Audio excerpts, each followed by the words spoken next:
Are you looking for some genealogy tips to help your research move along? Well, you are in the right place because today I have 7 tips to help with your genealogy research. Hi, I'm Lisa with Are You My Cousin? And welcome. I am here to help take the overwhelm out of your genealogy research. Okay, before we start talking about those 7 tips, hit that subscribe button down on the right. That way you don't miss any of the videos that I post here twice a week. Okay guys, are you ready for the first tip? The first genealogy tip that I would have for you is to start over. If you're stuck in your genealogy research and you need a little help getting moving forward, go back to the very beginning of your research project and start over. Let go of all your preconceived notions of what your ancestor, who he was or what they did, who they're related to, and reevaluate your information. It is very, very helpful to get a different perspective on your research, and just oftentimes those early records are not ones we've looked at recently, and so going back and refreshing our memory and seeing things maybe we didn't see before will be very beneficial to your research. Number 2, make sure you know the terminology. Make sure you understand the terms that are being used in a document, whether it's a legal document, whatever. Make sure you understand the terminology that is being used, because that can make a difference in how a relationship might be stated in a state record. And if you don't understand the terminology, you can make incorrect conclusions. Number 3, when you are researching on a database such as an Ancestry or MyHeritage, scroll down and read about the collection that you are searching. So underneath usually the search parameter area, they will have a description of that collection, and that will tell you what's in that collection. It will tell you what's not in the collection, what years are covered, if there's a break in the series, so it's not a complete set of records. They'll tell you that. They'll tell you any exceptions. That's going to be really important to save you some time, and you know whether you've been complete in your research or not. Because if it's a broken series, and maybe it's a series collection and it only covers certain states, and your ancestor lives in a different state that is not covered, there's no reason for you to spend any time going through that database to see and trying all different searches to find your ancestor. Just know that they're not there, and then you can move on. So it can help you to decide if a collection is appropriate for you to research or not.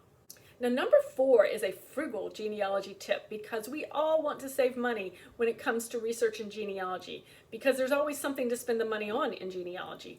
Good things, definitely, but there are ways to get some research for free in some instances. I would recommend that when we get around holidays like 4th of July, St. Patrick's Day, Mother's Day, Father's Day, check the genealogy database companies, because oftentimes they will open up one or more of their collections for the public to research in for free. It is a great way for you to save some money researching, but also to try out these databases to see if it is something that maybe you really do want to invest in a subscription for them. That is certainly possible to do, and to kind of try them out and see what you think. So, but check around, St. Patrick's Day, oftentimes you'll find Irish collections might be open on one of them. You might, around 4th of July, Revolutionary War records might be open in some of the collections. So just check and see what's out there around those holidays, because you can get some good research done that way. Number 5, explore name variations.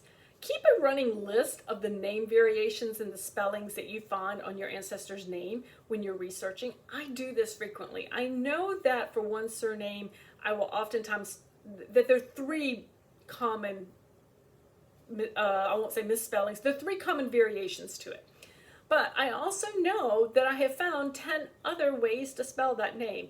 And I use that term spell lightly, because it's really how it was transcribed or how it's read in the documents. Most of that comes down to bad handwriting or poor condition of the document itself, or maybe I was on microfilm, and so the microfilm is very difficult to read. So just be aware that name spelling will vary quite a bit.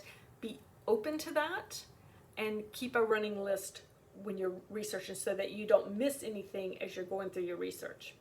Number 6, check for new records in the big genealogy databases. Places like Family Search, MyHeritage, Find My Past, Ancestry, even your archives with digital collections, they are actively digitizing things and getting them out on their sites. And this is good for you. This is good for us as genealogy researchers, because it could be that that next database that comes out could be the one that we've been waiting for, the one that we need to help with our ancestor. So I try to put a time on my calendar, mark my calendar, so I remind myself that like once a month, sometimes it's once every other month, I go in and check to see what new records have been added to the big databases so that I can add that to my research plan if I need to. So I would encourage you to check that.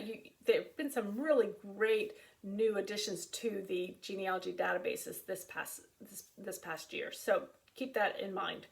Number 7, read the newspapers. Now, newspaper research for some folks can be a bit intimidating and a bit frustrating. Now, part of that is because newspaper research, there's no one place to go to find newspapers for your newspaper research, because there are subscription databases out there like newspapers.com. There's Genealogy Bank. There are newspapers on the big genealogy databases. There are newspapers at your archives. There's Chronicling America, which is a free newspaper site, which I would highly encourage you to start with.